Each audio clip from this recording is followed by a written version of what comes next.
Hello, everyone. Dr. Hess here with our first lecture on Chapter 1. Thank you for joining us. This is going to be a quick overview of Chapter 1. I'm going to bring up the PowerPoint and we'll talk through the chapter really rapidly. I'm hoping that you're going to be able to read the chapter and find something interesting in it for you, and that it will pique your curiosity and that you'll go deeper into studying it.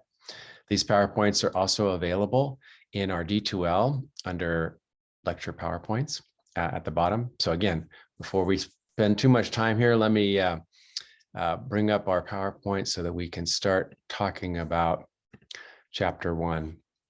So here's Chapter 1, and this is our textbook.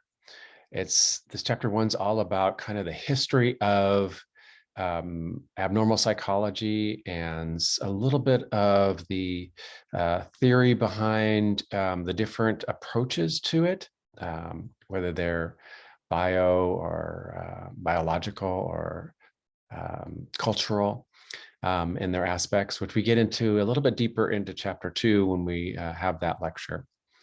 So we're going to define our abnormality. We'll look a little bit of history, and we'll look at some of the modern perspectives of this, and a little bit about where we are today in kind of mental health care.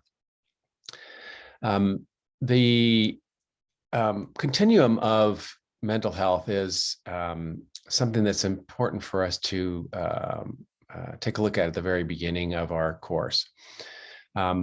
We are looking at individuals, ourselves and others, and we can be in any of these different stages of the continuum. We can be in crisis, and that's when we're not really doing very well. We have maybe a lot of anxiety, a lot of depression. We're having some physical problems along with our psychological problems. Again, then we move to struggling, surviving, thriving, and excelling. And excelling is where we are really doing well. We would probably say we're not having any kind of psychological problems at this point. There's different kinds of pain that we will be thinking about and looking at. Mental pain can be excruciating, maybe even more painful than physical pain at points. We can have emotional pain where we have an emotional aspect to it. The mental pain is more of kind of a cognitive or a thinking aspect to it.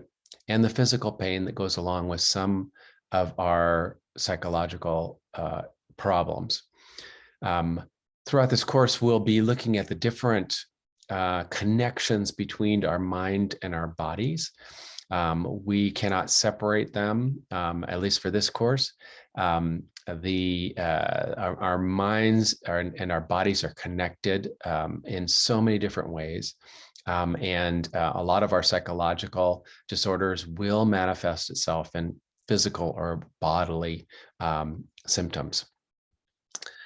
Let's see, let's talk about this.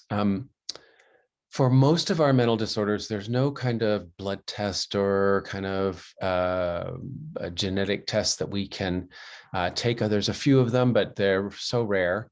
So we rely on clinicians, doctors, counselors, therapists to diagnose through interviews and through observation and through talking to the other people in the patient's or client's life. So it is like the medical arts, the psychological arts are considered a practice. In other words, we are continually practicing our craft of diagnosing and treating. Cultural norms are big in the field of psychology. We have to be able to take into consideration the culture of our patient or our client. What is their family culture? What is their town or city culture? What is their state culture? What is their country culture?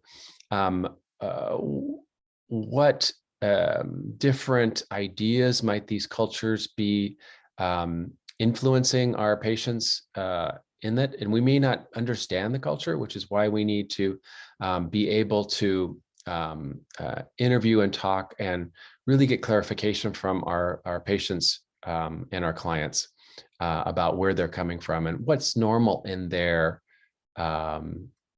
culture. Let's see. Oh, those are good.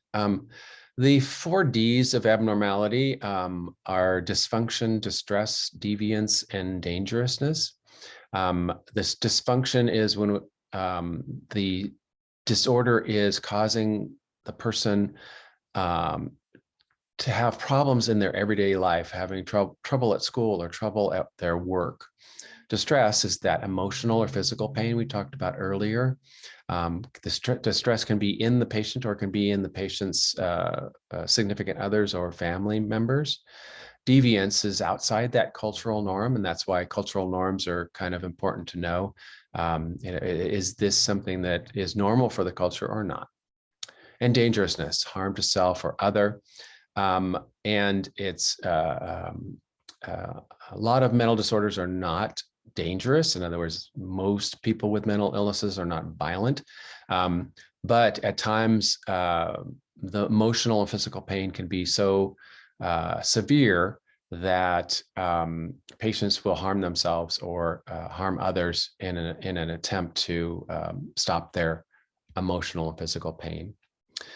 There's different historical perspectives on abnormalities. The biological theories all come from the idea that the systems of our body is causing the dysfunction or the disorder in our thinking. There is supernatural theories, which is where demons or spirits have come into people and causing them to act differently. And the psychological theories, this abnormal behavior results from trauma and or chronic stress. Oh, let's see. This is the history. I'll leave this for you to read in our textbook. Kind of get the modern perspectives came in the early 20th century with people like Sigmund Freud, Carl Jung, Erik Erikson, and the likes.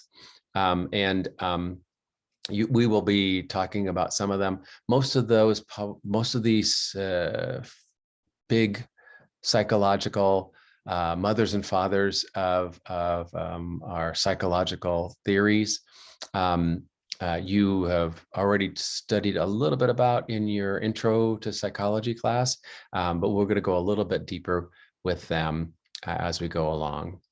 And of course, Freud had his psychoanalytic theory, and psychoanalysis was his treatment.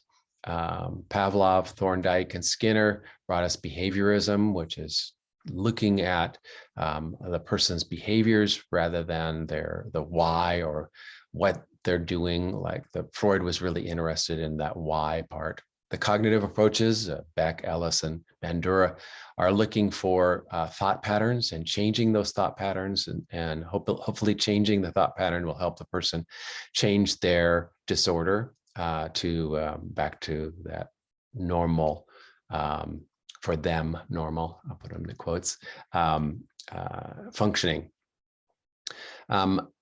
A lot of today's mental health is brought to you through hospitals and community mental health centers, day treatment centers.